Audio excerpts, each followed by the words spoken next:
So, John, let's say I'm getting married. Okay. And you're going to throw me a bachelor party. Oh, am I going to be your best man? Let's not go too far. Okay. Hypothetically. Okay, just purely hypothetically. Yeah. Okay. What's the worst bachelor party idea you can come up with? I've got 2 words for you, baby. Gay cruise. Oh my god. You, me, a boat full of drag queens, hot tub parties, the works. Yeah, it would have its entertaining moments, but oh dear. Yeah, good choice. I think we'd have fun, You're about to get married, get some stuff out your system, Doesn't sound like I'll be getting anything out of my system. No, that's true. Some films are fine just the way they are. Other films sometimes take it way too far. But really, how bad could it get? Let's go beyond the box set.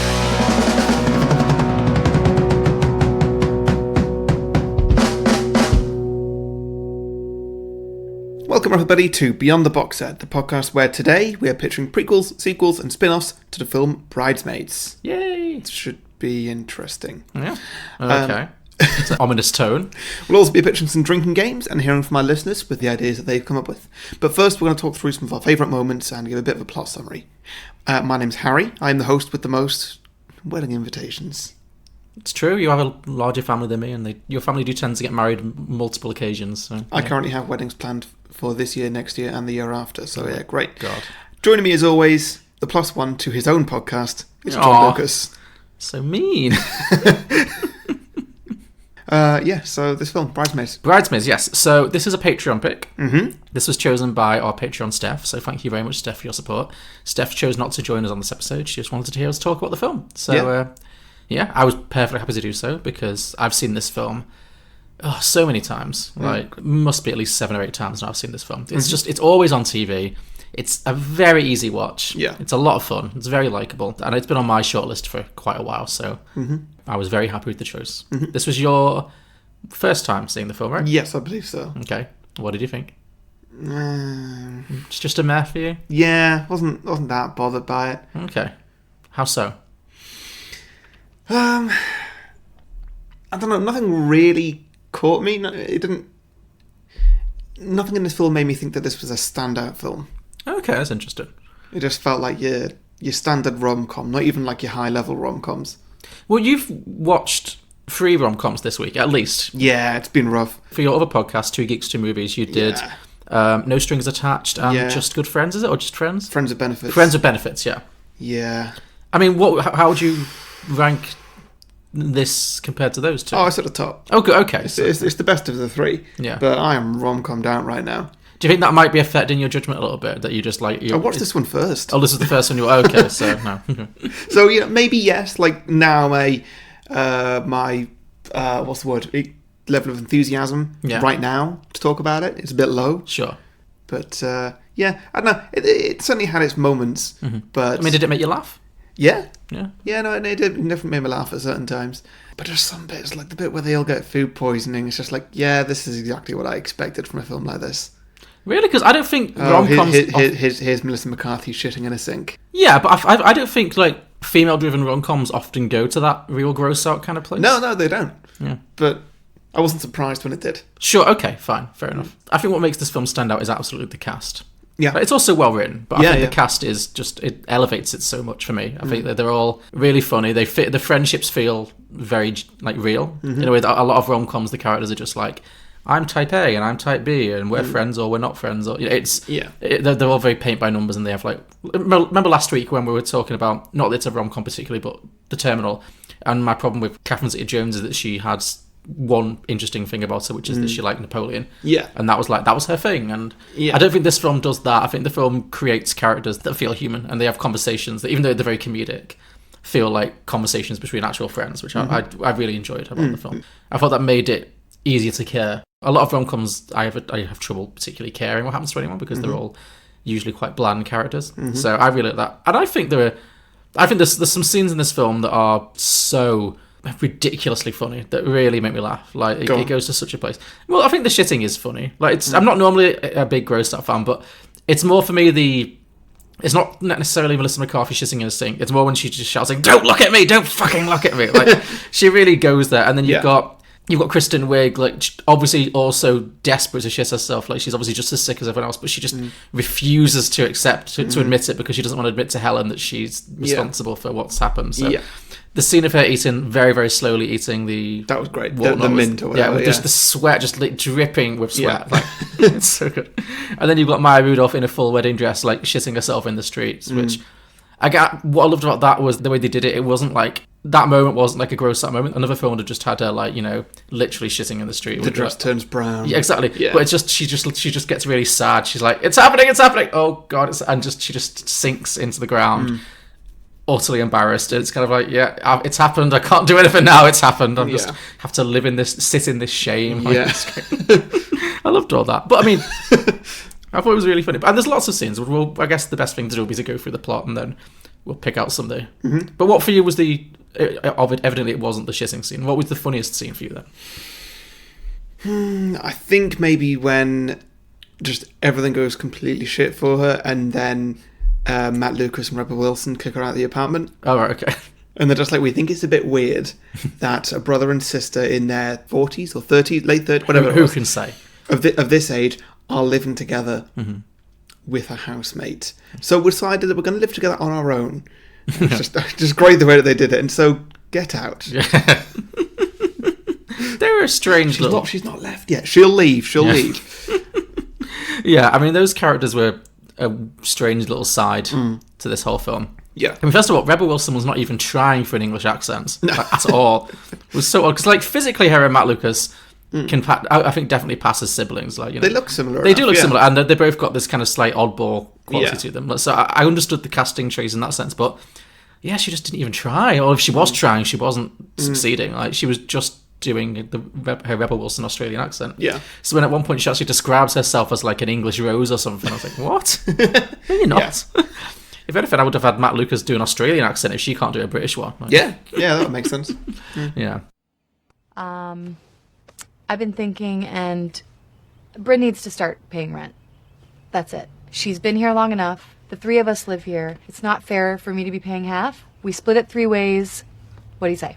Well, she can't work. She's on a tourist visa. Yeah, so technically I'm only allowed to tour. Well, you know... I have no way of earning money unless I just go and prostitute down on the street. I don't want you to do that. Hello, fellas. No. Here I am. Put your American sausage in my English McMuffin. No, but we did that. Okay, right. I don't even know what you're talking about anymore. There's 3 people living here. Yeah. If she doesn't start paying, she has to leave. Is this about the diary again? What diary? Your diary proved very interesting to read. You read my journal?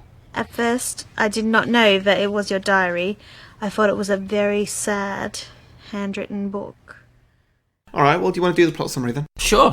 So, Bridesmaids, written by and starring Kristen Wiig. Mm-hmm. She co-wrote the script with Annie Mumolo. Directed by Paul Feig, who directed Last Christmas, which we may be seeing in an hour or two. So. He also directed the Ghostbusters, the ill-fated Ghostbusters remake, which we didn't hate, but a lot of people did. He's definitely hit or miss, Paul Feig. And Judd Apatow, I think, produced it as well, who does a lot of like the Seth Rogen-y stuff. So it's got a good mix of writers and performers. So Kristen Wiig, she plays Annie. She's, I guess, in her mid to late 30s. She's at a bit of a low point in her life. We're introduced to her having sex with John Hamm. Yeah, John Hamm's great in this. John Hamm is... He's always great in things. You should watch Mad Men. And he's just in so many things. Yeah. What I like is he's most famous for Mad Men, this really acclaimed TV show that he was in for years and years, where he plays this guy, Don Draper, who is like this really cool, really suave guy. And everything he's done since then, he just seems to delight in playing the most unappealing characters in the world. He's just always goofy these days. Exactly. And I really like that choice he's made. It works so well. It does. He can do both. Because he's in 30 Rock, isn't he? As one of Tina Fey's love interests. And oh yeah, he is. Yeah, he's in Parks and Rec for like. He pops up in everything. A brief bit for 2 episodes. Yeah. I think he just does all the shows. Yeah. Is he an idiot in 30 Rock as well? Yeah. Well, he's one of. Oh yeah. He's the one he's the doctor who's really stupid, but because he's so pretty, nobody notices how stupid he is, and it's like scary. Yeah, great. Yeah, he's really great at playing against his kind of type, which his type, I guess, would be these really cool, suave, well dressed, sexy men. So yeah, no, he's great. But in this, they're having sex, and A scene that goes on. I remember the first time I saw this film was actually at Christmas with my parents because my mum loves this film. It's like her favourite rom-com of like the recent years. But we watched it together at Christmas, and it's watching a film. I mean, you'll know your mum's made you watch all kinds of shit. A film that opens with like a pretty athletic sex scene that goes on and on and on at Christmas is a little bit awkward, but it's a little bit uncomfortable. But yeah, so she's in this kind of no strings attached kind of relationship with him. He's awful. He treats her terribly. Like she obviously wants it to develop into a relationship, and he literally says at one point, like, "I'm really sorry, this is awkward, but I just want you to leave." Like, he's just horrible to her. But he says it with like a smile on his face, like, "Well, you know." Oh yeah, that's it. Because she does that thing where she gets up, makes herself look all pretty, and then just lies down on the bed as though she's just woken up like this. Yeah. Yeah, that was good. Mm-hmm. So then she kind of dejectedly leaves his house and does the walk of shame. Which involves getting stuck behind a giant security gate. He must be very rich. Yeah. He seems to live in this mansion. And so she climbs onto the top of the gate to try and climb over it, and then it, of course, opens, and you have to see her sitting. See, that was funny. Yeah. I'm not saying this film wasn't funny. Just Sure. You just weren't really in the mood for it or whatever. So I loved all that. But basically, what we're getting from this is that her life is a little bit on a downward spiral. She's just lost her job. She opened a bakery that went out of business, so she's lost a lot of money on that. I think she had another boyfriend she broke up with maybe recently. But her best friend is a lady called Lillian, played by Maya Rudolph, who I love in all things. I mean, she's brilliant. They're all from this American sketch show, Saturday Night Live, and she's a very funny lady. So they're like best friends, and we get some really nice scenes of them. Like, I think a lot of the dialogue in this film was kind of improv, or like, because it's got quite a loose feel. Scenes always gone a little bit longer than you would think they would. It's not just like jokes. Yeah. So I really liked these early scenes where they're like stealing a workout class because they can't afford to pay the personal trainer, so they just hide behind a tree and listen to her abuse all the other people. Yeah. And then they're like having breakfast, and she tells Lillian that she slept with John Hamm last night, and then Lillian does not approve. She doesn't like that guy. And then they get talking about blowjobs for about a minute. Which is really they're doing like their impressions of what a penis looks like. Which I thought was really good. Yeah.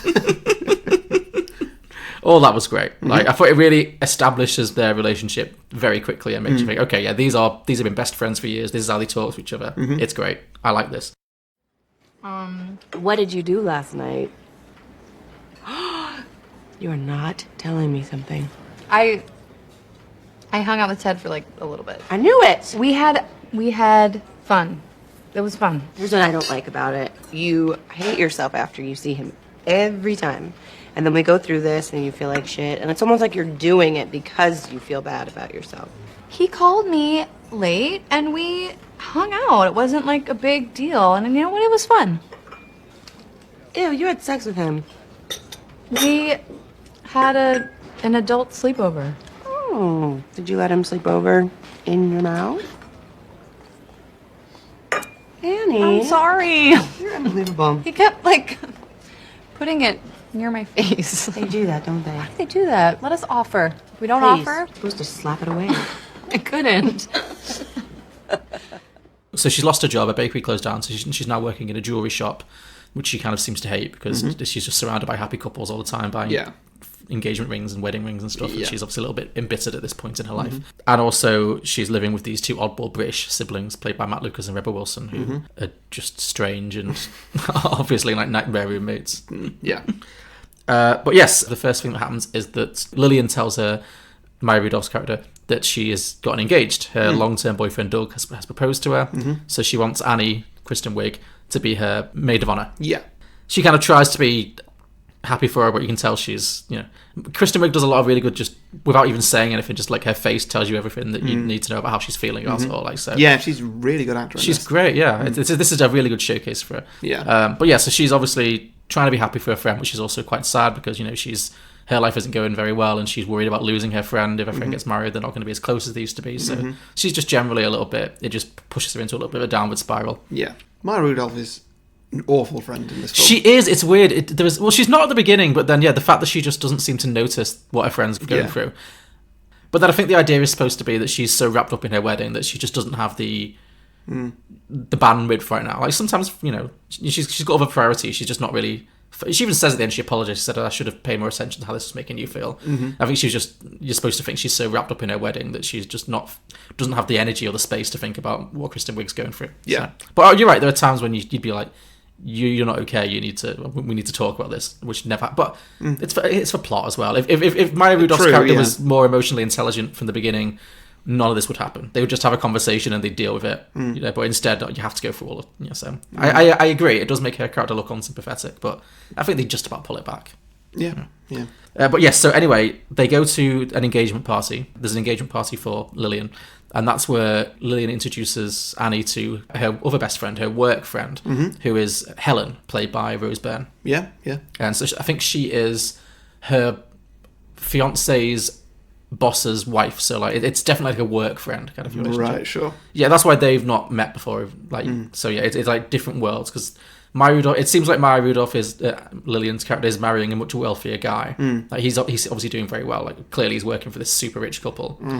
So she obviously moves in this kind of quite wealthy circle. But also on the other side, Kristen Wiig's character is broke. Yeah. So it's like it's kind of like the episode of Friends. You know when there was like when they have that conversation about the three friends who have good jobs and the three friends who don't. And yeah. I think it really has that same kind of dynamic that they don't spend a lot of time on, but it's definitely always there. That like.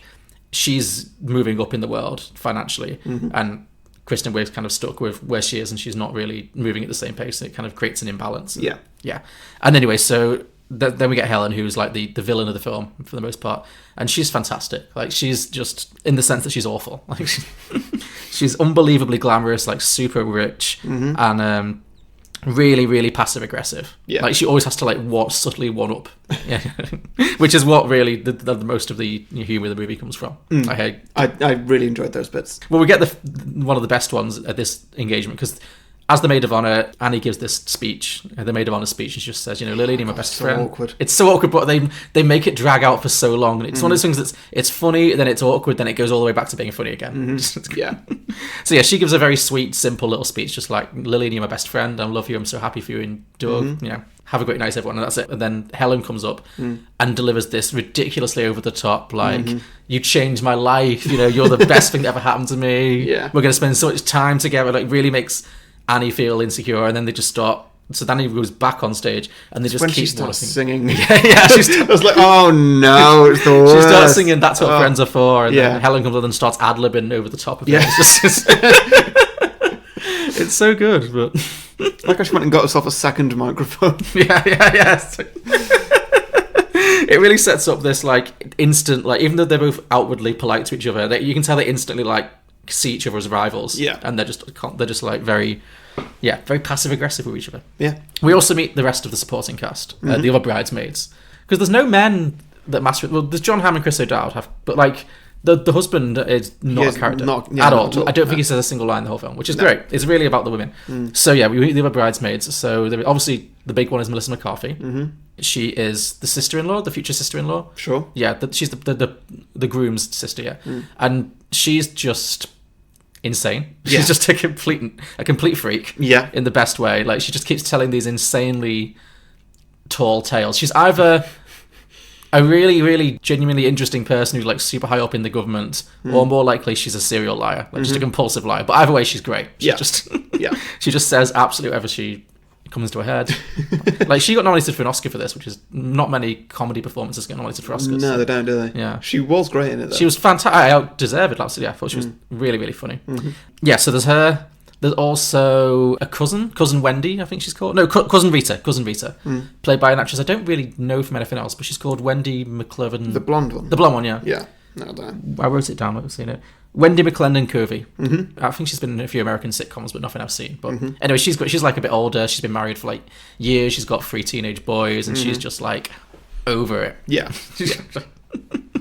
I really wanted more of her. Like because her and Ellie Kemper, the other one, they kind of really disappear halfway through the movie. It's a shame because I really liked their little dynamic that they had going on. It was good. They kind of just disappeared, but.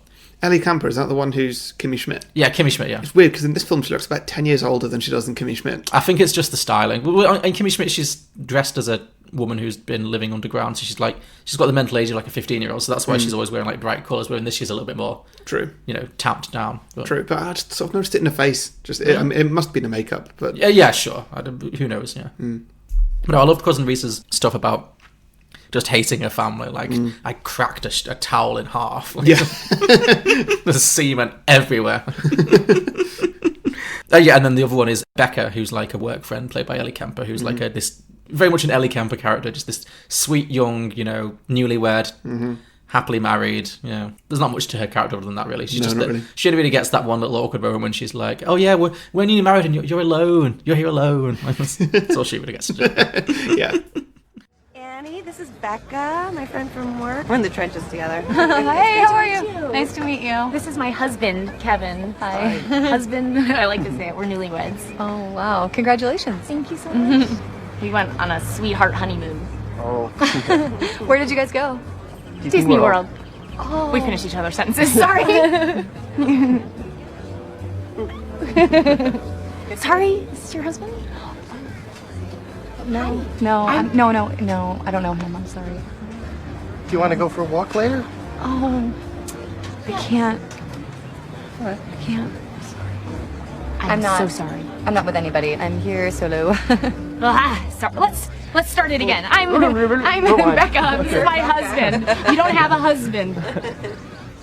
Sorry. So yeah, they go to this engagement party. They have this passive-aggressive speech off, and Annie leaves feeling a little bit dejected. And then she's driving home. She's kind of just having an argument with herself in her own head about how annoying Helen is. And she gets pulled over by a traffic cop, played by Chris O'Dowd, called Nathan Rhodes. It's so not an Irish name. No. Because again, if he's supposed to be American, he's not even trying for the accent. He's definitely just stayed in his Irish accent. So, Nathan Rhodes. Have you ever met an Irish person called Nathan Rhodes? No. It sounds like an alias the Terminator would use. Exactly, yeah. It's really... Neither of those names strike me as particularly Irish. Correct me if I'm wrong. If there's a bunch of Irish Nathans listening, I do apologise, but... I could see Nathan being an Irish name. Maybe. Anyway, it's a minor point. Yeah. Yeah. But Rhodes... Yeah. Anyway, so he pulls her over because is she speeding or is she driving erratically or... her tail light's broken. Her brake light is broken. Yeah. He says that about 200 times. Oh, that's definitely a drinking game. That's definitely one of my drinking games. Yeah. He pulls her over, kind of just to prove she's not drunk, which she's not apparently. That they have a little bit of flirtation. Turns out he knew the bakery that she worked at, that she opened. Yeah. So that sets off their little romantic subplot that kind of runs through the movie. So then the bridesmaids, they get together and they go for a meal at a Brazilian restaurant that Annie has recommended because she likes to pick like low cost restaurants. There's a whole thing of her constantly trying to like keep it away from expensive things so she can't really afford it, and Helen's just like, no, let's spend a fortune, because she doesn't care about money. So they go to this cheap Brazilian restaurant where they all eat, apart from Helen, they all eat the same meats, and then they go to get a bridal fitting, so to get their bridal dresses fitted at this very, very posh upmarket place. And this is where we get probably the most infamous scene in the movie, which we just discussed earlier, which is the shitting scene, the food poisoning scene. Yeah. I don't normally love gross out, but I did think it went to such a level that it did make me laugh. Like, you know, just all of them like in the same room, just shitting and vomiting and crying and screaming. It just got so absurd that I couldn't help but. Yeah. I mean, I like how they all have the same sort of thought as me, like, we need to cut off this white carpet. Yeah, that's the first one. Yeah. I like to even before that kicks in, just when they're just all feeling okay and they're just like trying on dresses. Melissa McCarthy's just always in the background doing weird stuff and everything. Like she's just like jumping over couches and spreading out and just being strange. It's great. It's great physical comedy. Like you couldn't really describe what she's doing. It's just she's just messing being around. She's just obviously not. You know, this isn't her natural state of being to be in like a very posh bridal shop. Like but yeah. So then they all get overcome by food poisoning one by one. They all run into the bathroom and they're all vomiting and screaming. And Helen, who feels fine because she didn't eat any meat at the restaurants, so she's like, "We must be food poisoning from that restaurant that you recommended." And Kristen Wiig's like, "We'll not give her this victory." So she's like, "No, well, it can't be because I feel fine." And Helen's just like, I did enjoy this bit. I think you'd feel better if you vomited. Like, yeah. And she, "No, I'm not sick. I'm hungry." And then she gets to this. Is it a walnut or like something you don't want to eat when you feel sick? I thought it was a mint, so I was a little confused, but I don't know. Yes, it was something anyway. Yeah, and then she's very slowly chewing on this, and then Maya Rudolph shits herself, and then they're all driving home, and it's just a nightmare. But yeah, but very funny, I thought. You don't look very well, Annie. I feel fine. Are you sure it wasn't that gray kind of lamb, or you ate a lot of that weird chicken? Was it that? No. I feel fine. I think you'd just feel better if you threw up. I don't have to throw up. You're not sick. No. In fact, Helen, I'm hungry, and I wish I had a snack. You're hungry? Starving. But anyway, so the next thing is they have to have the actual bachelorette party. Annie's trying to keep it low profile. She's like, let's go to a lake house in the mountains, whatever it is. It's a really nice place.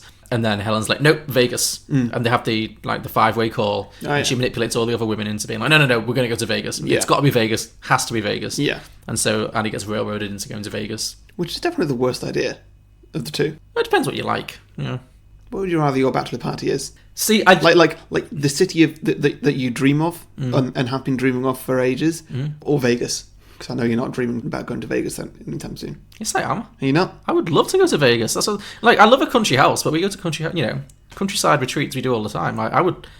Vegas is top of my list. Wait. Sorry, I'm getting mixed up. I thought that her plan A was to take her to Paris. No. Sorry, she couldn't afford Paris. No, she wanted a Parisian-themed party, but not to actually go to Paris. Right. Yeah. She doesn't like flying, and she doesn't have a lot of money. Right. So she wanted to just go to a lake house in the countryside.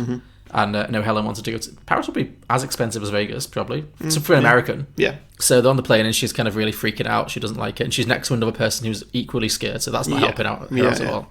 I hate being sat next to nervous flyers. I'm not a nervous flyer. I'm fine, but just being sat next to them, the anxiety, it's awful. Yeah, I missed it. Why was she in coach?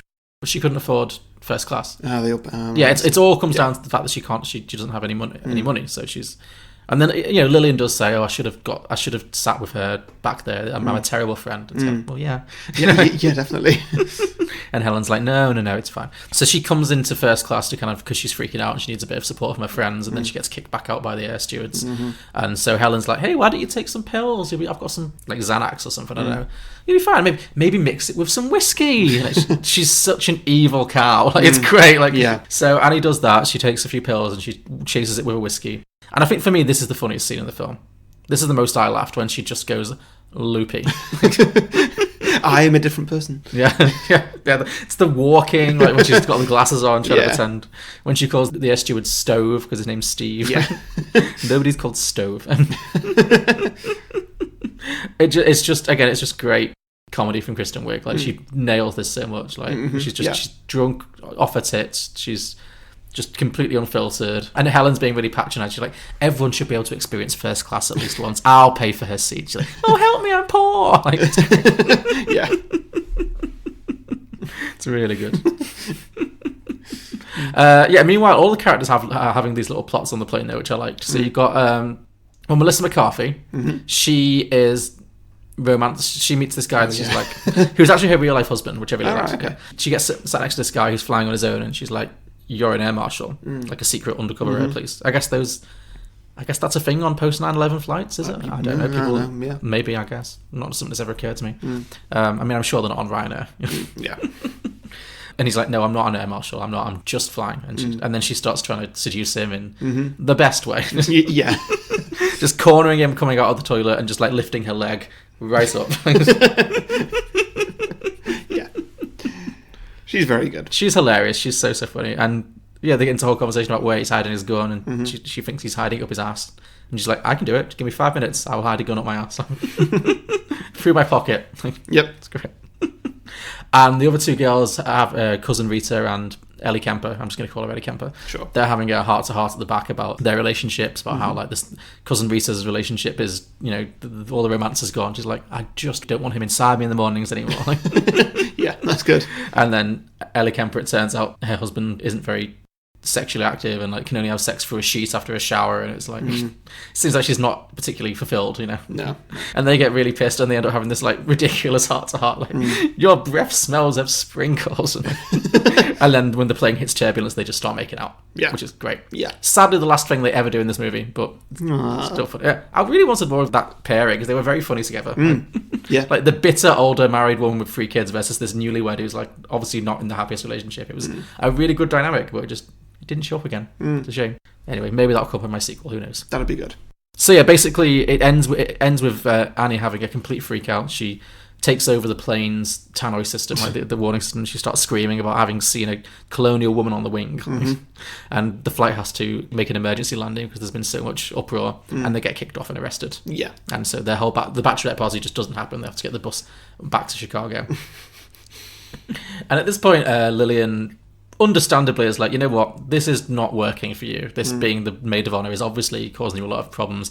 Let's just let Helen take over. You need to take a step back because I just need to focus on getting married. You know, my wedding's in like a week. So and obviously that just sends Annie into a complete spiral even more. So she's really upset. And does she get uninvited from the wedding as well? No, not here. No. She's still invited to the wedding. That's later on. But this is the point where she kind of really hits rock bottom. So she has sex with Chris O'Dowd, which is a good thing. But then he does a kind of slightly creepy thing where he brings a bunch of bacon stuff. He's like, hey, why don't you bake again? Because he thinks like if she gets back into baking, she'll be happy. And she's just like, you don't get to fix me, like, which I actually thought was fair. I thought it was a bit overstepped. But he had his heart in the right place, but it was like it was a bit over the top, bit forward. They've literally just slept together for the first time, like cool it, you know. Yeah. But anyway, so then she kind of dumps him or like walks out anyway. And then she gets fired from work because she calls a 13-year-old girl a little cunt. Oh yeah, that was great.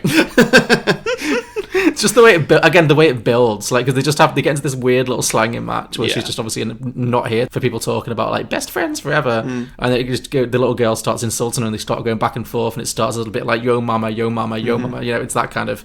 And then she just gets really. She just goes, "Well, you're a little cunt." And it's like, boom, fired. Of course. I like how she doesn't even protest. She just looks at her boss, just like, "Yeah, I'll get my things." Yeah, I mean, there's no defending that. That's definitely a deal breaker, I think, in any job. Yeah. Did you forget to take your Xanax this morning? God, I feel bad for your parents. I feel bad for your face. Okay, well, call me when your boobs come in. You call me when yours come in. What, do you have 4 boyfriends? Exactly. Yeah, okay. Have fun having a baby at your prom. You look like an old mop. You know what? You're not as popular as you think you are. I am very popular. Oh, I'm sure you are. Very popular. Well, you're an old, single loser who's never gonna have any friends. You're a little cunt. So she's really at rock bottom at this point. She has to move back in with her mom. And then we get to Lillian's bridal shower, which takes place at Helen's house.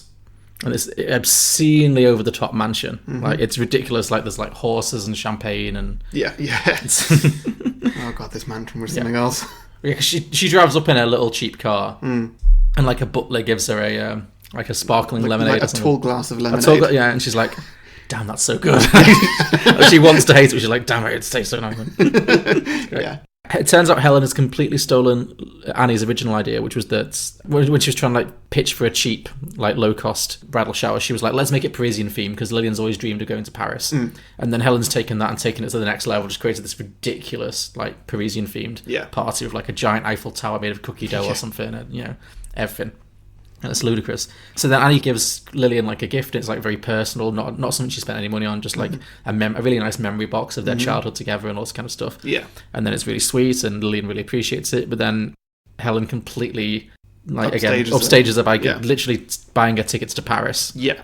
And then that just causes Annie to have a complete meltdown, like a full tantrum. Well, you would, wouldn't you? Absolutely, yeah. Just like, oh my god, that's an amazing idea, but it's my idea. Yeah. You had the money to do that, and that's just not fair.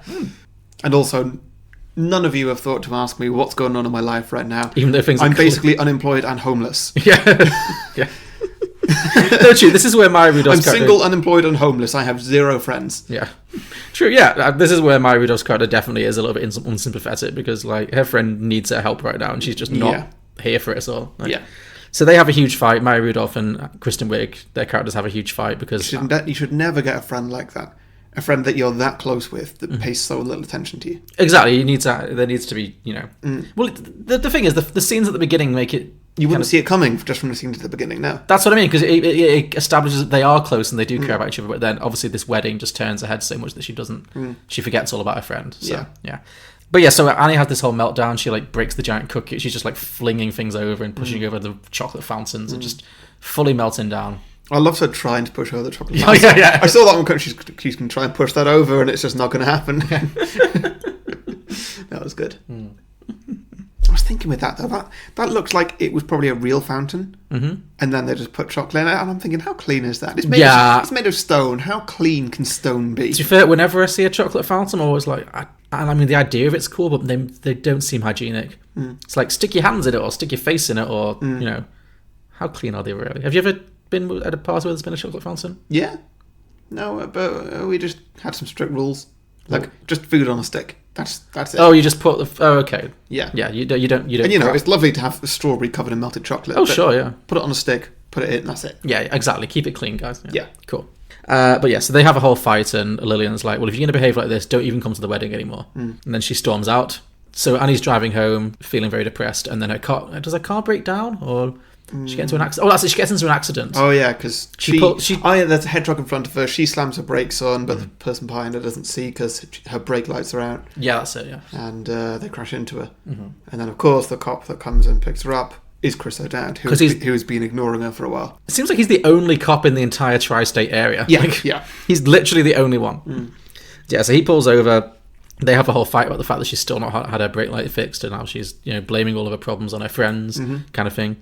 And then John Hamm turns up because he's the person who she called to pick her up. Because he's the only person. He's literally got left. Now that all of her friends aren't talking to her anymore. All she's got is this terrible douchey guy she sleeps with occasionally. Yeah. And then that makes Chris O'Dowd even more annoyed. So he's just like, well, screw you, whatever.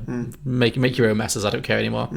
And then she's driving home with John Hamm, and John Hamm is being gross. So take a little nap. Yeah. Just take a little nap. Yeah. So she's like, you know what? I would rather walk home and die in the desert than spend half an hour with you. And he's like, I wouldn't last half an hour. Yeah. Yeah. And then he's like, you're not even my number 3 anymore. Yeah, exactly. It just shows... It's the biggest dickhead thing. The lowest, such a low moment, yeah. What a line to go out on. Yeah. And then she really hits rock bottom, and you can tell because nothing says I've hit rock bottom in my life than being sat on a sofa sobbing your heart out to Castaway. Yeah. Yeah. I love that. Just because of our abiding hatred for that movie as well, just made it even funnier for me. Just like, oh no, Wilson, no. She's fully sobbing. It's so funny. So she's sat in her mum's house crying to Castaway, just generally being miserable, and then Melissa McCarthy turns up and gives her a pet with her 9 puppies, because Melissa McCarthy completely overcommitted to the puppies, just stole 9 of them. You see her driving past with all these puppies in her car, just yay! And now she's committed to it, and she gives her quite a sweet little pep talk. Well, quite a violent pep talk, but nevertheless a very sweet pep talk about just how life is going to beat you up and you need to fight back because you just lie down and take it, then things are only going to get worse. Yeah. Yeah, and she's like, you say you've got no friends. I'm your friend. I like you. Come on, get up, fight, be happier. And it seems to inspire her a little bit. Yeah. Well, I mean, that's all you need, isn't it? Just a little something. When you've got nothing, just a little something's enough. So next time you're in a sad place, if you're in a period of depression, I'm just going to jump on top of you and wrestle you and slap you until you punch me back, yeah? I mean, if I've literally lost all my friends, my job and my house. Yeah. And my boyfriend, I guess, John Hamm, and Chris O'Dowd or whatever. Yeah. Yeah. Then when all that happens, when all that happens, then yeah, please do. Cool. Okay, I'll make a note of that. Great. But also expect that I will destroy you. If you engage me in physical combat, yeah. Okay. Well, we'll save that for a future episode. My car is a piece of shit. I don't have any friends. The last time what I find interesting about that, Annie? It's interesting to me that you have absolutely no friends. You know why it's interesting? Here's a friend standing directly in front of you trying to talk to you, and you choose to talk about the fact that you don't have any friends. You know what I mean? No. I don't think you want any help. I think you want to have a little pity party. No. Yeah, I think Annie wants a little pity party. Is that what you want? Ow! You're an asshole, Annie. Oh my God, what are you doing? You're an asshole. I'm life, huh? Life bothering you? Yes, I'm life, what are you Annie. doing? I'm life, Annie. Oh, what are you doing? You better fight What back, are you, life. Megan? You better learn to fight because life will. Yeah? Life is gonna. I'm life, and I'm gonna bite you in the ass. Ow! Ow! It's not me. I'm your life. Turn over. God, I'm trying to get you to fight for your shitty life, and you won't do it. You just won't do it. You stop slapping yourself. Stop slapping yourself. I'm your life, Annie. I'm your shitty life. Ow! Sorry. Nice hit. All right. I'm glad to see you got a little bit of spark in you. So she gets a pep talk from Melissa McCarthy. She starts turning things around a little bit. She starts baking again. She sets her mum up with she gets her brake lights fixed. Big character moment. Sets her mum up with the guy at the... I mean, she gets the entire back half of her car fixed. Well, she has to... I mean, yeah, at this point, it's not something you can ignore anymore. Yeah. It's not just a broken light. But, the mechanic does it for free because he's like, oh, yeah, Chris O'Dowd recommended it. And I owe him big time, so, this is on the house. He's a cool guy, yeah. Yeah. And then suddenly oh, life's turning around. Yeah. And then Helen turns up at the door, very upset because on the eve of the wedding, because Lillian has gone missing. Like she's done a runner at the rehearsal dinner. Yeah. Yeah. And then Helen doesn't know where she's gone. American weddings are weird. Why is there a rehearsal dinner? Yeah, do they have those in British weddings? I've never never been to one, no. No, the same, but I'm usually like only invited to the reception, so... Yeah. Well, so I don't know, yeah. No, I've never been to a rehearsal dinner. No, it must be only for very posh weddings, but Yeah. like what is there to rehearse? Yeah. Like the dinner's supposed to be the fun bit. Like why do you have to rehearse that? Yeah. Does that mean you have 2 dinners? I mean, yeah, from a food perspective, you probably get fed twice, so you probably be very happy, but... Yeah, great. But then it's going to cost a whole lot more, isn't it? Because you got to book an extra night for your hotel. The people paying for the wedding, they've got to just about double the cost. Well, I did love the little running joke with Maya Rudolph's dad being like, I am not paying for this shit. Yeah. Yeah. So they need to find Lillian, who's gone missing. So Kristen Wiig recruits Chris O'Dowd to help her because he can obviously use his police contacts. She finds him because, of course, once again, as the only cop in the area, he's always in that one spot, apparently, just acting as a human speed camera. Yeah. He's just ignoring her, and she's like, okay, we need to get his attention. And so there's another great comic scene where she's just engaged in this ridiculous montage of dangerous driving, which, again, just really cracks me up. Just... because it just keeps getting sillier. Like first she's just like speeding back and forth, and he's like, "No, I'm not rising to this. I know what you're trying to do." And then it's like she's got a big bottle of beer. She's like, "Glug glug glug! I'm drinking driving."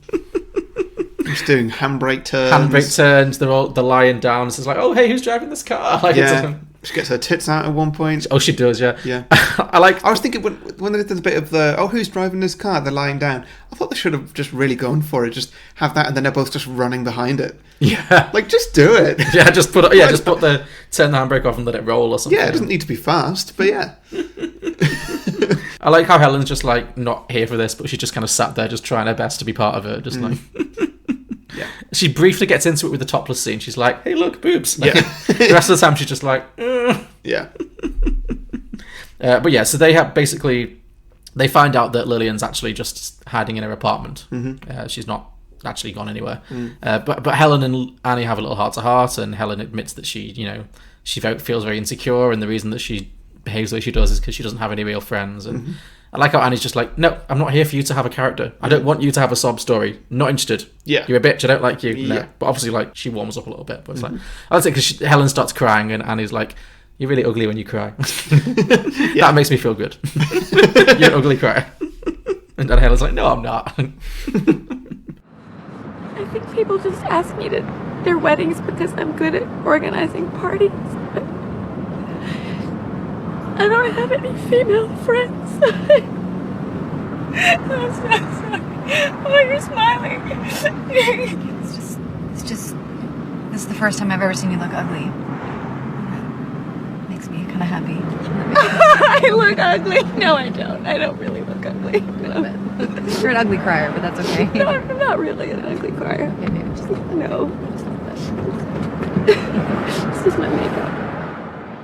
So then Annie goes to Lillian's house, and they kind of make up, and Lillian admits that like Helen's completely taken over her wedding, and she's really stressed out, and she doesn't know what she's doing anymore, and she misses having Annie to talk to, and she doesn't know if she's making the right decision, and all this. And they have like a really nice little chat, and they make up, and they like come to terms with each other's situations, and Annie gives her a pep talk. It's like, "You've got to go ahead of me and tell me what being married's going to be like," and all that kind of stuff. So I thought it was very sweet. Yeah. And ultimately they address their issues, they get over it, and they're friends again. And then it cuts to the wedding. Lillian gets married. Helen and Annie are friends. They've kind of come to understand each other a little bit. Everyone's very happy, except of course Helen can't resist upstaging Annie one more time by hiring actual Wilson Phillips to sing "Hold On" at the wedding. Because in the bridal shower, one of the things in the box of memories is a Wilson Phillips CD, which is like, they were a girl group who were like the Cause. Remember the Cause? A bit. How far forward do I need to go? No, I think, yeah. You know, like folky Radio 2, sweet girl group harmonies. Name a Cause song. Yeah, Runaway, Breathless, What Can I Do? What can I do to make you love me? I think I got Breathless. Oh, go on, Yep. come on, leave me breathless. Yep. They were Irish, they were very pretty. I wanted a fart that sounded like that. You wanted a fart that sounded like Breathless? Yeah. How? I mean, don't show me. I don't want to hear it. But, did you just so what were you sat on your own and you just did let it out, and you were like, that sounded like the number one hit single Breathless by The Cause? Pretty much, yeah. No, it was like, that sounded like that song. What's that song called? And it took me a while, and yeah.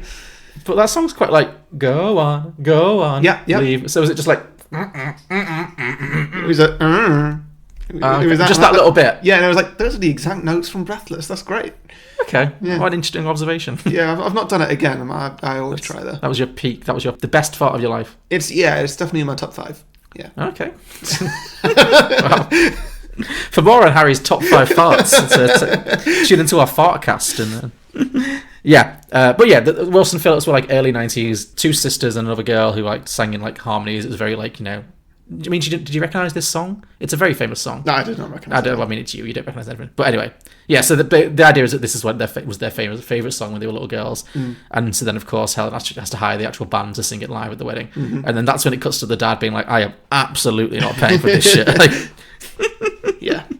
That wedding looked awful. It did. I would not want... God, I would have hated that. Yeah, fireworks and fucking poppies and castles and everything, No. LED screens. That says like, they do! They do. Oh my God, awful. I'm just thinking, like, because the most recent wedding... You're standing on like a little pedestal surrounded by water. Like, no, this is just horrible. I hate this. Well, it's funny because like the most recent wedding I've been to was your brother's, and I was kind of like, God, I was like, God, talk about the opposite of your brother's wedding. Like, really nice, low key, just in a field, surrounded by friends and family. No one really dressed up too much. Obviously we wore suits, but you know what I mean. Like compared to this, just crass, tacky shit show. Like so stressful. Yeah, but they seem happy enough, I guess. Well, whatever. If you could have a band to play at your wedding, like a famous band, money's no object. Like you've got a Helen in your life, you've got a wealthy friend who's going to buy you. I'm not going to do this, by the way. I'm not that rich. But like, if there was to be a band, who would you choose? The Cause, but they just use fart sounds. The Cause farting. The Cause farting the hit there and hits. Great, perfect. Consider it done. Great. Ladies and gentlemen, here with us tonight is Lillian's favorite band singing her favorite song. Put your hands together for Wilson Phillips. Hi, everybody. How we doing tonight? I am not paying for this shit. So then that's the end of the film. Annie and Helen make up. Lillian drives off into the sunset for her honeymoon. Yeah. Film ends. Did you stay for the mid-credits scene, though? I don't know. Remind me. Melissa McCarthy and the air marshal having kinky sex? Oh, yes. They were making a sex tape. Yeah. And it's like all about food and stuff. They're like, who's a hungry bear? I'm a hungry bear. It's great. Just covering him in sandwiches. Covering him with sandwiches. And then she's like, he's like lying there naked and she's like eating the sandwich up. Like, presumably his dick is somewhere in that sandwich. It was a great note to end on. Like, just Melissa McCarthy being brilliant. Yeah. Yeah, and that ended Bridesmaids. I thought this film was a hoot. I really did. Yeah, no, it certainly... Yeah. Okay. It was all right. Okay. Just didn't make you laugh. I'm feeling better about it now. Okay, good. But, I've talked you up a bit. I'm just off the back of watching Friends with Benefits, and yesterday I watched No Strings Attached with a massive hangover, and they're both just awful. Yeah. One's clearly better than the other, but they're both awful. Mm-hmm. To find out which, tune into 2 Geeks, 2 Movies. So at least you agree that this is superior to those? Yeah. Great, good, yeah. Okay. Any more thoughts, or should we get to drinking games? No, let's do drinking games. Okay, so the first drinking game I've got is drink whenever anything shit happens to Kristen Wiig. Oh, well, that's a whole movie. That's a waterfall. No, each moment. Each shitty moment, okay. So you'd start with John Hamm kicking her out, and then on the gate, and then just everything after that. Yeah. Okay. That's good. Solid. Well, I'd similar. I drink every time Annie looks sad. Like, scenes where she doesn't need to say that she's unhappy, just you can tell in her eyes that she's like conflicted, and like when Lillian gets engaged and she's like, "Oh, I'm really happy for you." But, yeah, it's great. Drink for John Hamm. Just drink for Hamm. Just drink when he's on screen. He is a treasure. Yeah, he is a true American national treasure. Yeah. I've never seen him in anything I've not liked him in. Like, remember when he was in Baby Driver as like the cocaine freak? Yeah, he's great. Yeah, always fun to watch.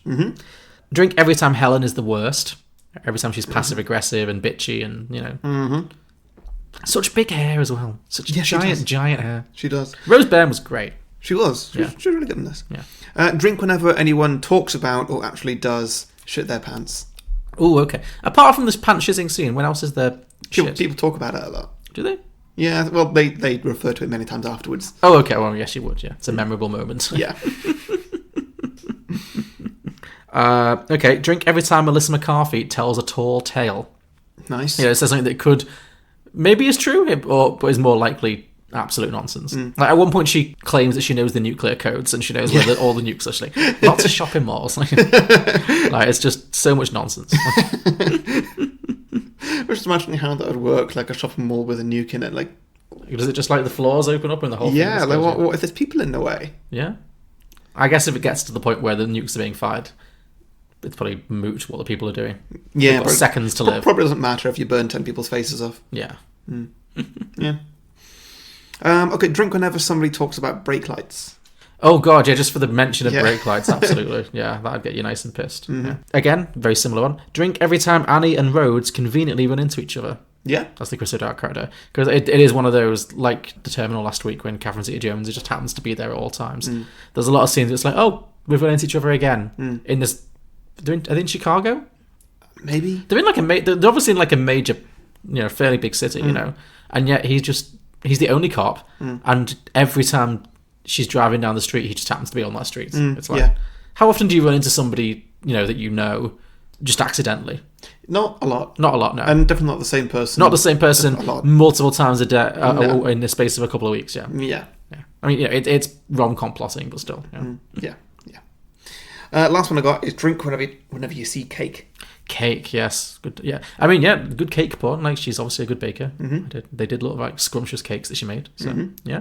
Okay, I have two more. Was there a bit at the start of the film where she just made one cupcake? She spent ages like on this big montage making a single perfect cupcake. Yeah.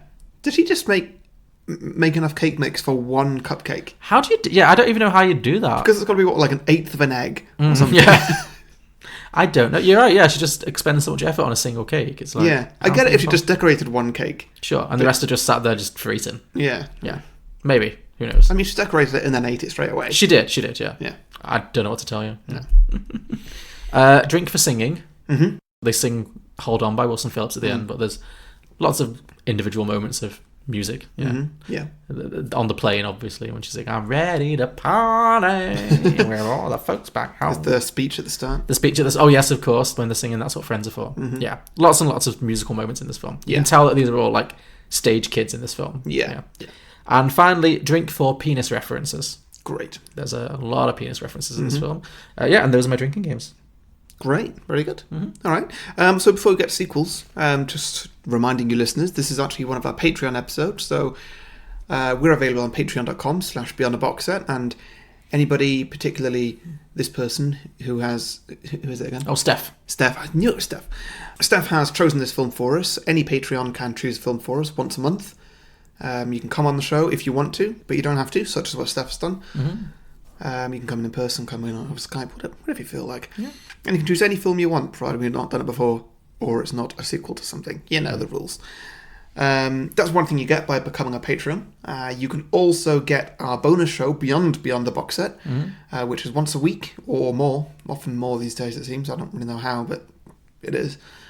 We've also built a bit of a back catalogue. I think we're getting back into... Yeah, there's the occasional thing, like there's probably going to do The Irishman at some point, and that's going to be a double up, I guess, because I'm not going to go to the cinema to watch that one. No. I know you did. I did. Any good? It was really good. Okay. It is very long. Yeah. But you only really start feeling it at the end. Yeah. But on the whole, I thought it was a very good film. Okay. You're definitely going to get Oscars. So. Okay, well, I'm looking forward to watching it. Yeah.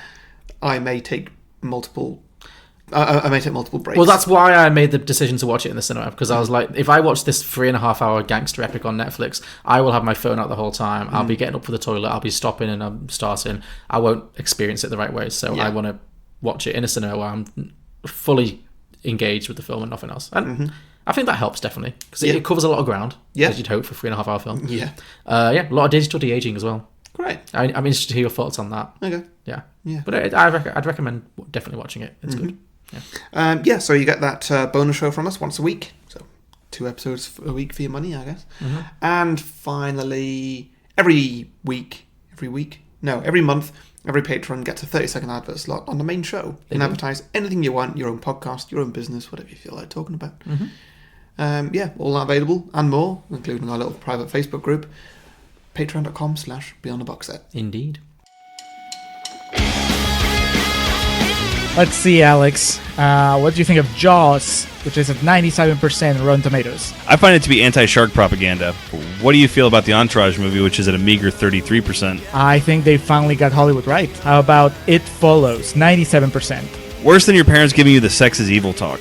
How do you feel about Juno, which is at 94%? That would be a movie that celebrates a teenage homewrecker. How about Bewitched at 25%? Best television adaptation ever put to film. How do you feel about American Hustle at a towering 93%? Overwrought awards bait. Righteous Kill, 19%. The movie that Michael Mann wishes he had made when he created Heat. Sounds about right. I'm Julio.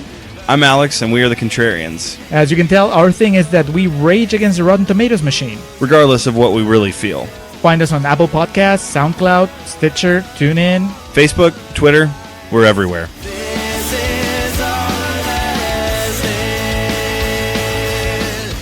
Okay, so my sequel is called Bridesmaids 2, Maid of Honor. Maid of Honor, good title, yeah. So it's going to be, I don't know, 8 years later or something, whatever. It doesn't matter. Yeah, this film came out in 2011, so yeah, about 8 years. Yeah. They all still look the same. They do. None of them are particularly aged. Yeah. No, I mean, I guess the Kimmy Schmidt person is grown younger. Somehow, yes. Yeah. The magic of Hollywood. Mm-hmm.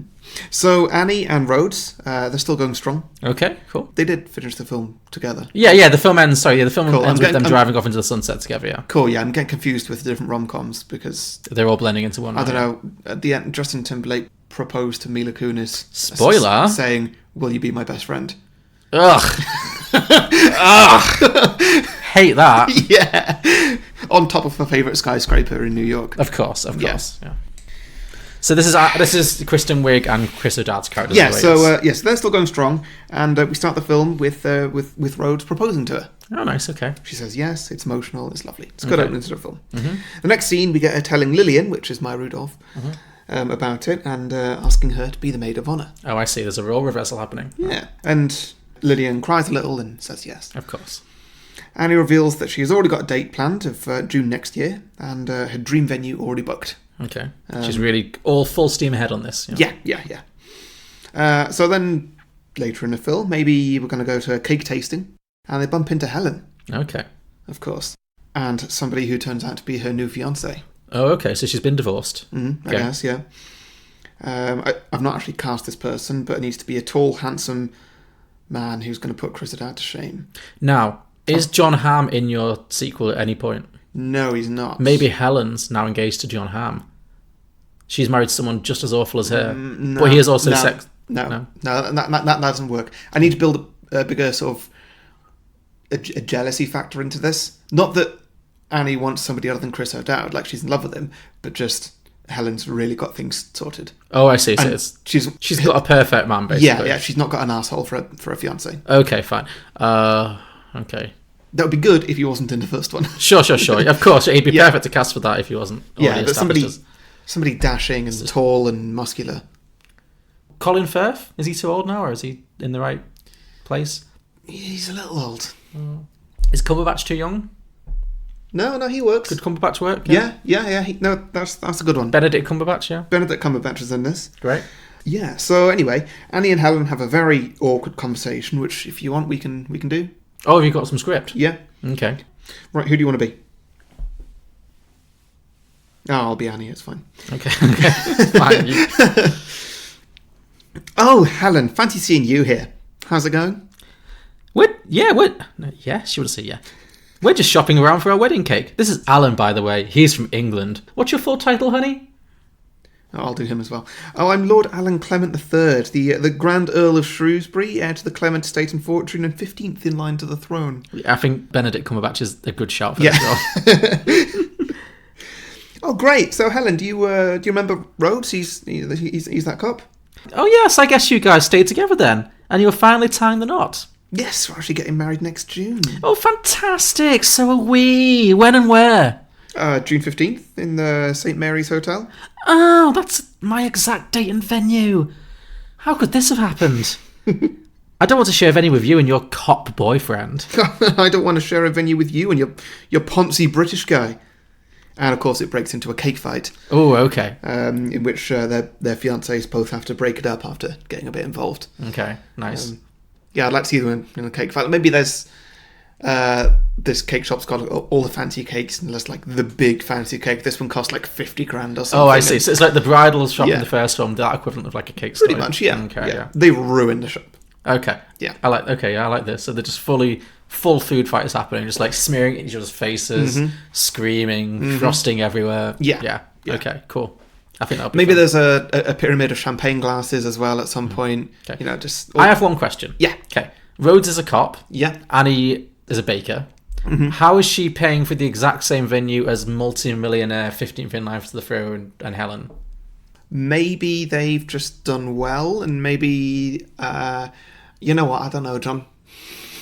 Whatever. Okay. The plot thing's fine. Maybe they're not got the same venue. Maybe it's just the same date, and because they share Lillian as a friend, could they be fighting over her? I've got it here that it's the same venue. No, that works better. Yeah. It's like, okay... Because, I mean, I'm about to get to it, but yeah, Lillian is both their maids of honour. Exactly, yeah, so... Yeah, and they don't realise because no one's... You know what? That works better. That fixes that plot hole. Great. Okay, cool. That's what I'm here for. So, when Annie gets home, she calls her maid of honour Lillian, just to, unload on her day, basically. And, sure. It turns out that Helen's getting married the same day, and it's, what are the chances? It's ridiculous, and yeah. And then Lillian takes a minute and she says, look, there's something I need to tell you. Helen also asked me to be her maid of honour, and I said yes. I didn't realise they were on the same date, so I didn't think there was a problem. But, I don't really know what to do. And Annie's like, you don't know what to do. I've got to compete with her for my dream wedding. I've got no cards to play. She's got more money than me. Her fiancé's internationally recognised, and now the person I've nominated to help me organise my wedding is working for my nemesis. My nemesis? Good word. And he slams the phone down and just has a little cry. Okay. I mean, Rhodes is still there comforting her and stuff, but he's like...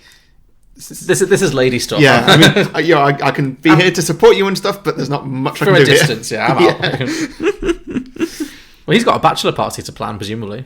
I guess, but it's not about that. No, sure, yeah.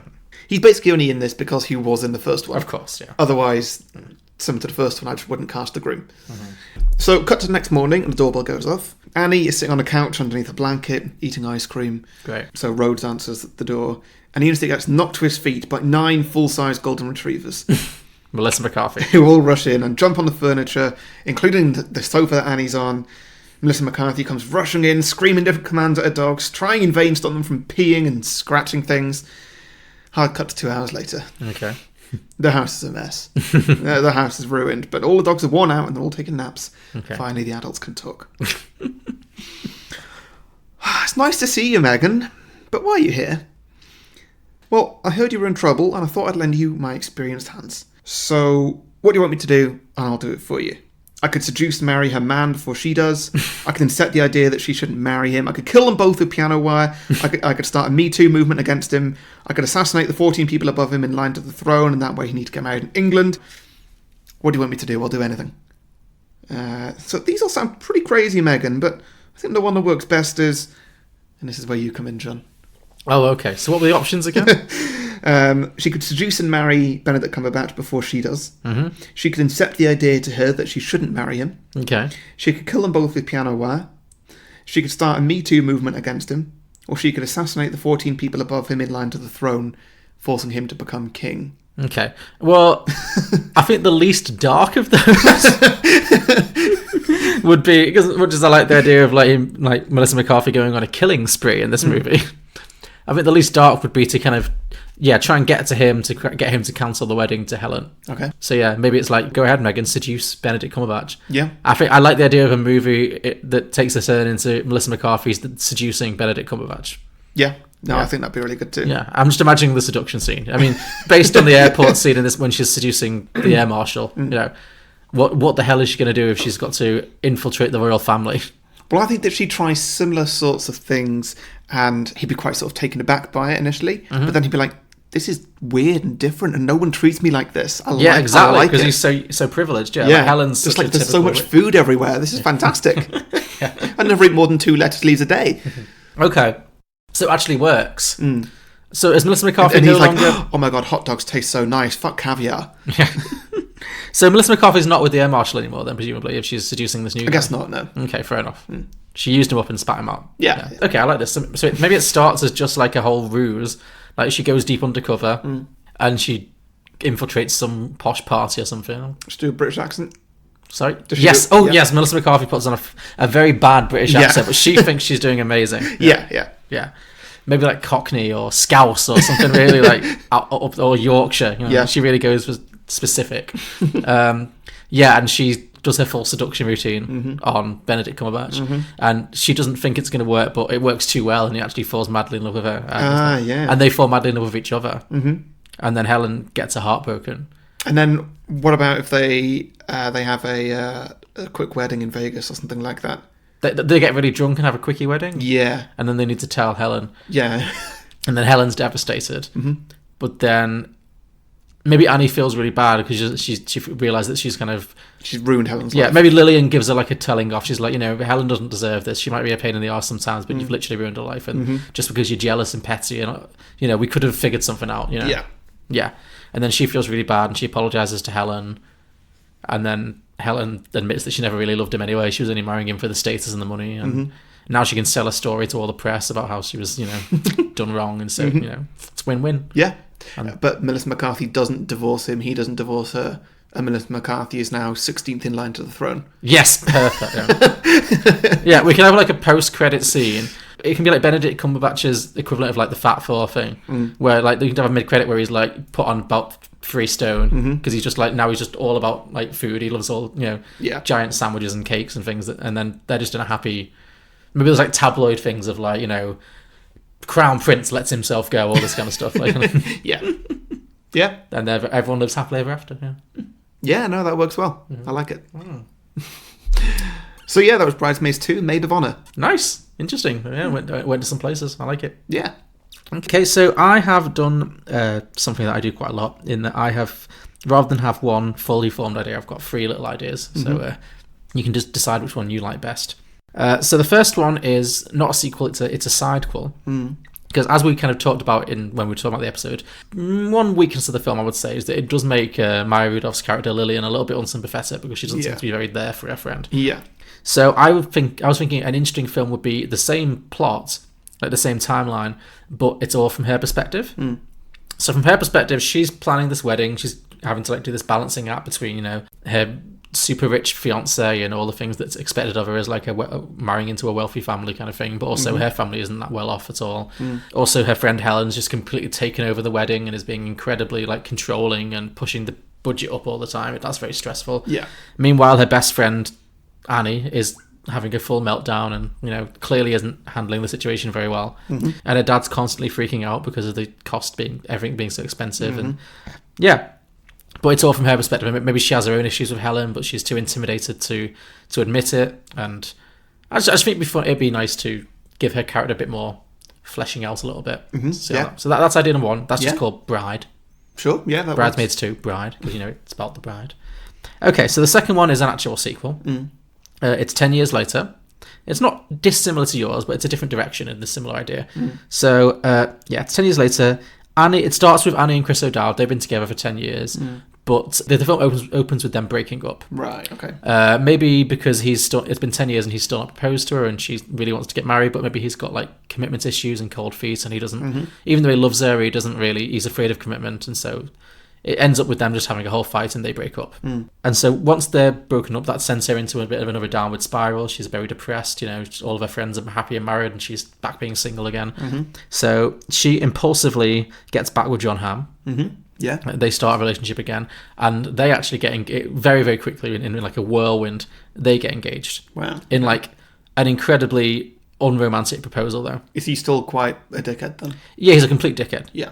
But it's like he's a dickhead, but he's a dickhead who's 10 years older, so maybe he's not as sexy as he used to be, and maybe he's not getting as many women as he could. So now he's like his options have limited. So maybe he just like gives the most unromantic proposal ever. It's just like, well, you'll do, or I guess. You know what I mean? Like, yeah. He basically, it's really unromantic, but she kind of convinces herself that it's super romantic. What if he says something like, so, you're like pushing like late 30s now, so you should take this ring. Yeah, exactly. That's it's the like, thing. You know what? Yeah, you're on the verge of the menopause probably. I'm far too sexy not to have kids, so screw it, let's just do it. It's something just awful and horrible and degrading, but she just convinces herself it's super romantic and she accepts because she's in a very dark place.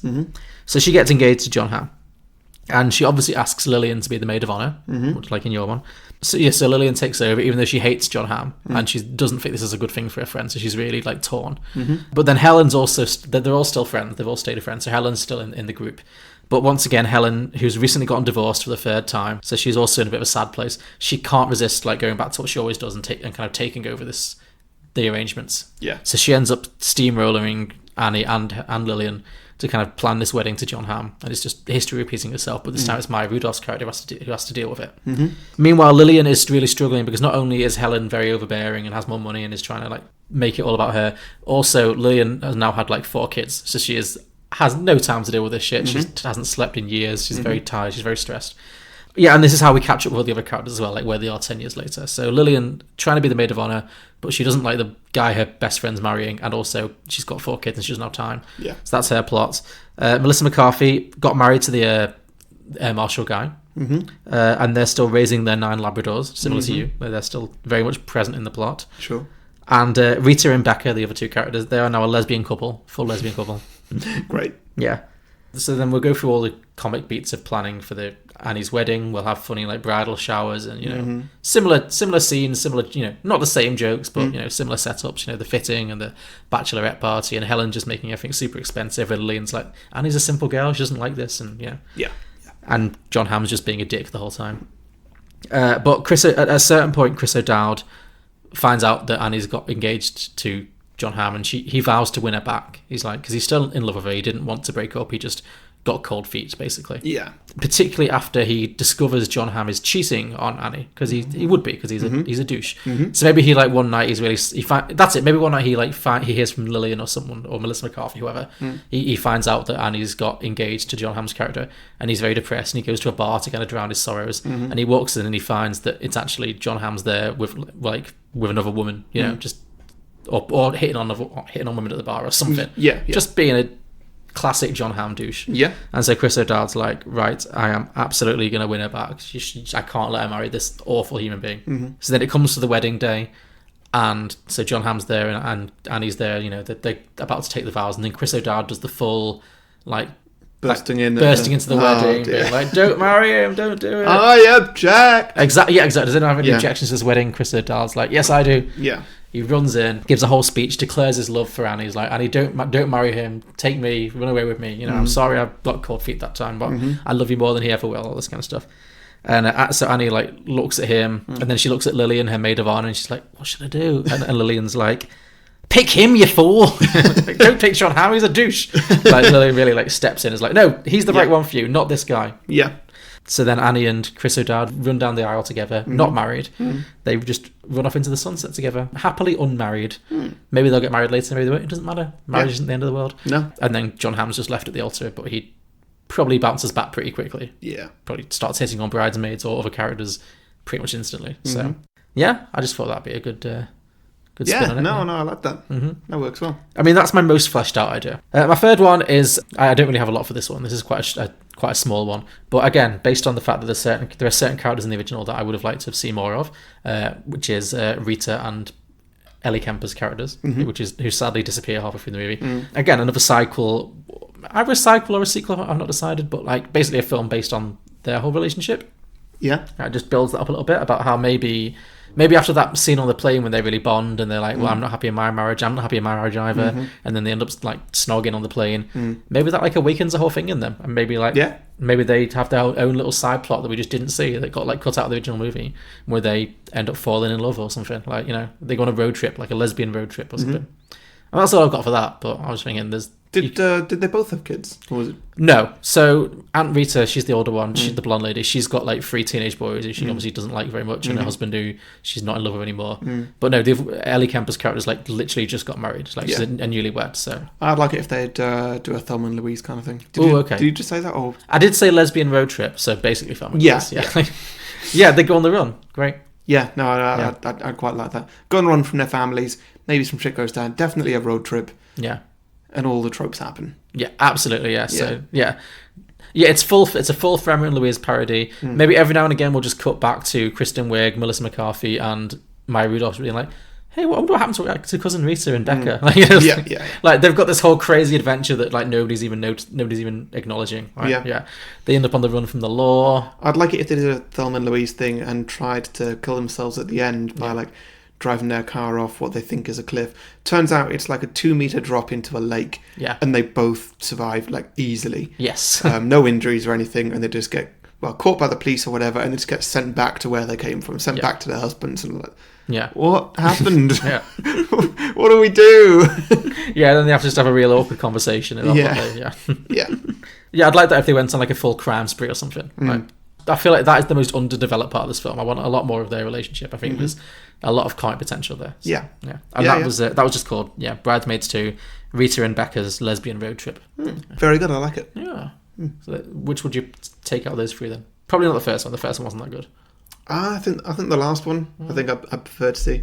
Yeah. Yeah, I think there's something there. There's definitely a spin-off movie there, or TV series or something. Yeah. Very good.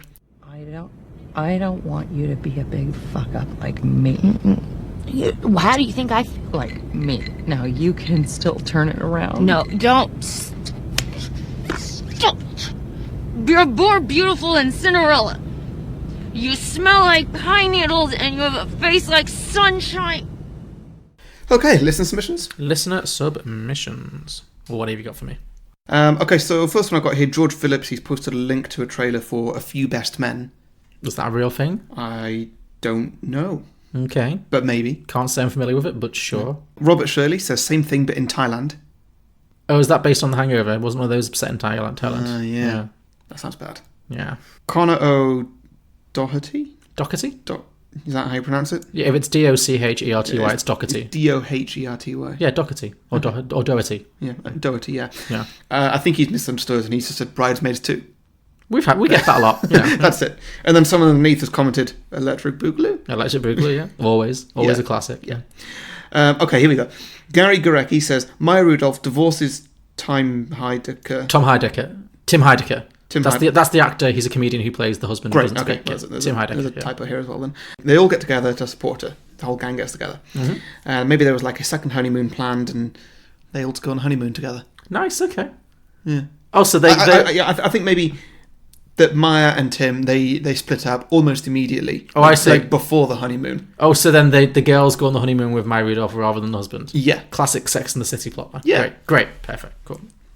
John Rigby says McCarthy's character's wedding. Gotta be. Oh yeah, that'd be interesting. That'd be a hell of a wedding. That'd be fantastic. Yeah.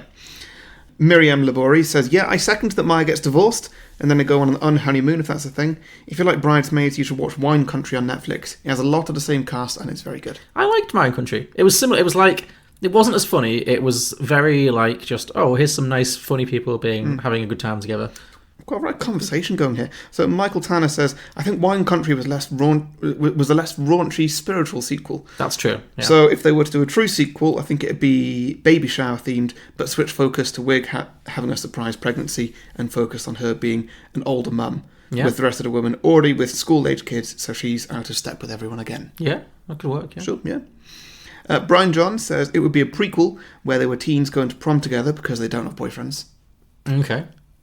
Yeah, I could. So it's like young teenage Kristen Wiig and Maya Rudolph. Yeah. Okay, yeah, that could work. We need to recast everyone, but yeah. True, yeah.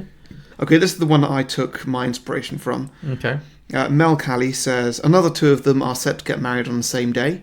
Maybe Melissa/Ellie or Rose/Kristen. Then there's a competition on who's going to get the other woman as bridesmaids. Since the last one, they've all become close friends. Another wedding means you can add in some more hilarious women. Yeah. So what they've done here is kind of what I did, but they want to just do it with who gets the set of bridesmaids. As opposed to who gets the maid of honour. Oh, okay, I get it. Right. So yeah, a bit different. But I've read that before I did my idea. Sure. I quite intentionally took that. So, thank you, Mel. Brian Hughes says, I didn't watch the first one, so I can't imagine I'll watch the second one. Move on. Great, thanks, Brian. Scott Coventry says, Maya gets divorced, and it's not a comedy, it's just a sad movie about the truth of divorce. Okay, I mean, there's plenty of those around. Yeah. Daniel Cura says, a gender-swapped reboot called Groomsmen, and I say it's about time dudes got some leading roles. I mean, that's basically just The Hangover. Yes. Yes. Yes. And Bianca K is the last one I've got here. Bridesmaids. Bridesmaids.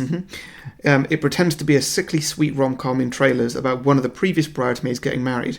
10 minutes in, it U-turns into a film about increasing pressures of adulthood, parenthood, watching your parents age, and how your friendships can evolve or fade. That sounds bleak. Yeah. Interesting. Okay, sure. But I like the idea of a trailer that tricks people into watching Sure, it looks like a funny little sweet rom-com, and then it's like Yeah. super dark and deep. Yeah. Like when Deadpool tried to be a Valentine's film. Yes. Perfect. Yeah. Great. Love it. Yeah, that's all I've got. Good stuff. Okay, I have some as well. Kevin Mowry said, I don't know the plot, but I'd want the title to be Bridesmaids Revisited. Oh, yeah. Good. I think that's a spoof on, a spin on Brideshead Revisited, which is a classic yeah. novel, yeah.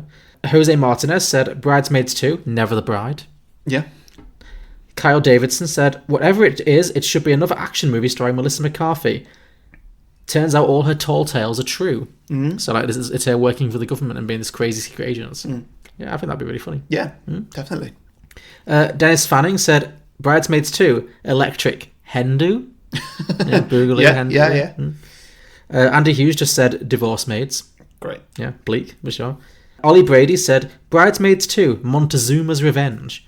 Everybody remembers that scene from the first movie. In this film, another character is getting married in Mexico, and it's that scene, as in the shitting scene, but the entire wedding party. Right. So I guess the idea is they all go down to Mexico and they all eat bad Mexican meat and they all get the shits at the wedding, so the entire wedding party just gets the shits at once. Okay? Yeah, no, I like it.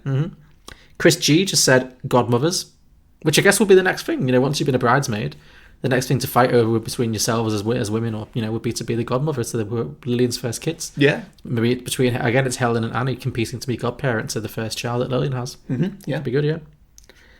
Maggie Roche said aunties. Lily's pregnant and they're competing to be chosen as godmother. So yeah, same plot.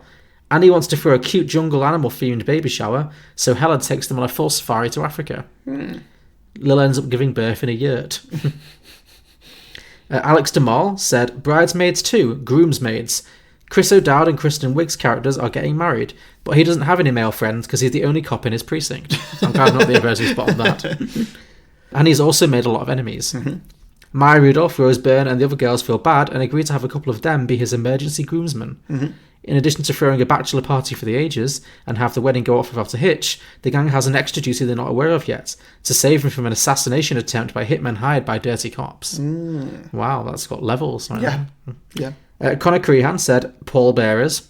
Great. Very depressing, but I guess that's the end point of that whole, Yeah. And finally, Chris Vizzer said, whatever it is, I just want to know that all those puppies are in a good place. Fair? Yeah. Well, if they all went to Melissa McCarthy, I reckon that I think she'd be responsible. Do a decent job. Yeah. When she's not out, like, nuking the world or whatever. Whatever she's doing, yeah. So thank you everybody for those sequel ideas. We ask for your listener submissions every week, a few days before we record, by putting posts out on Facebook and Twitter where you can post your ideas. So make sure you like and follow our pages if you don't want to miss out. To listen to more episodes of Beyond the Box Set, you can subscribe and browse our back catalogue on any podcasting platform, including iTunes, Spotify, Google Play, and many others, all of which you can also leave us a 5-star review, which really helps us to reach out to new listeners.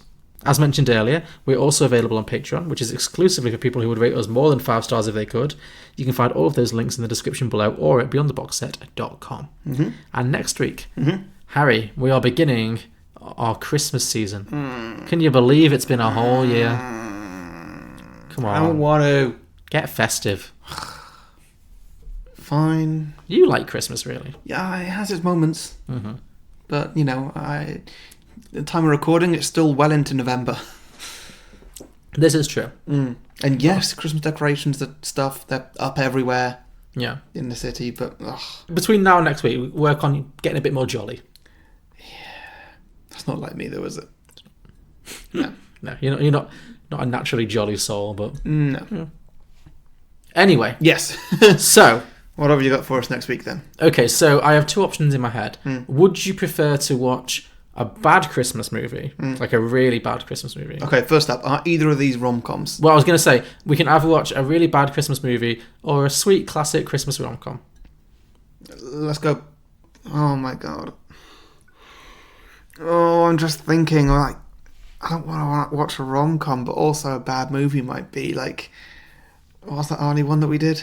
Jingle All the Way? Oh. Oh, John, this is awful. Could we just toss a coin for it? Sure, you want to? I don't have a coin. Oh, wow, a handy pile of coins. What's the Just give me a coin. Just give me a coin. Okay.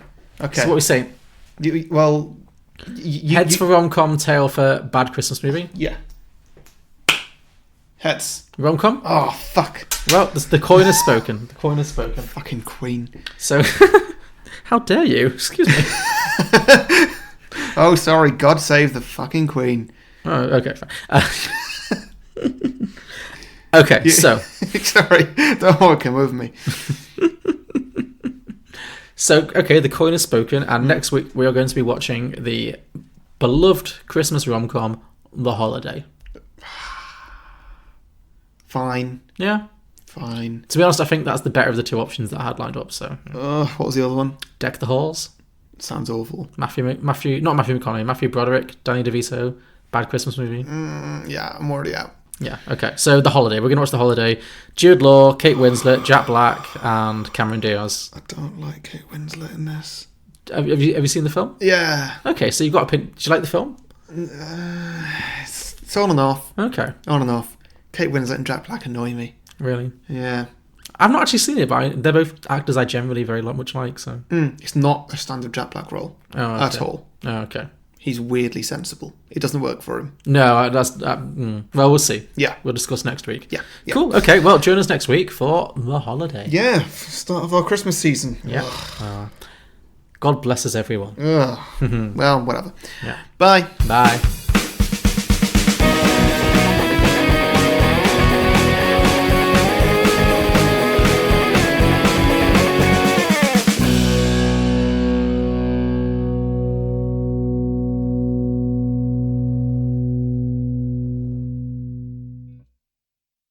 You're a little cunt.